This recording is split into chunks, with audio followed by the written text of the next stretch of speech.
હું રમભાઈ પકડ લઈને બેઠો, ખબર પડે કઈ? હું કરું યાર, આ પંખો તૂટી જતી હાથ તો યાર, આ બધી જોની આ બધી રેવા દે, હાલ થાર લખાવી દઉં હાલ તારા માટે. આ પંખાના પૈસા જ ન થાર ની ક્યાં વાતો કરે. અરે યાર એમાં હું મોજી છે તને ખબર? સોનલ કુપરા ગૌશાળા ટ્રસ્ટ દ્વારા ઇનામોનું આયોજન કરવામાં આવ્યું છે. એમાં એક હજારનું એક તો ઇનામો રાખવામાં આવ્યો છે.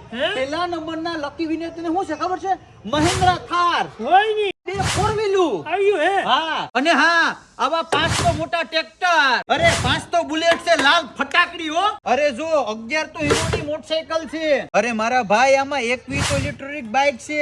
ઇલેક્ટ્રિક હે? હા, પેલી લીવર વાળી છે. હા લીવર વાળી, બેટરી વાળી. ઈ તો મોટા ભાઈ બધી ઠીક, પણ આ બધી લેવું હોય તો કરવાનું હું? અરે એમાં હું મુંજાઈ ગયો. અહીં હેઠે મેં નંબર આપેલા છે, એ નંબર ઉપર કોલ કરવાનો અને તારી આખી ડિટેલ છે ને તારે એમાં વોટ્સએપમાં આપી દેવાનું, તારું નામ, ગામ, મોબાઈલ નંબર અને 499 રૂપિયા નાખી અને સ્ક્રીનશોટ આપી દેવાનો ઓન ધ સ્પોટ, અને તારા વોટ્સએપમાં ટિકિટ આવી જાય. બરાબર ને? આ બધી સી કેના લાભાર્થી તને ખબર છે? હા, ગૌશાળાના લાભાર્થી મિત્રો છે. આ બધી છે ને એ ગાયોના ગૌશાળાના લાભાર્થી છે અને ઇનામ 110% કમ્પલસરી લાગશે ને લાગશે.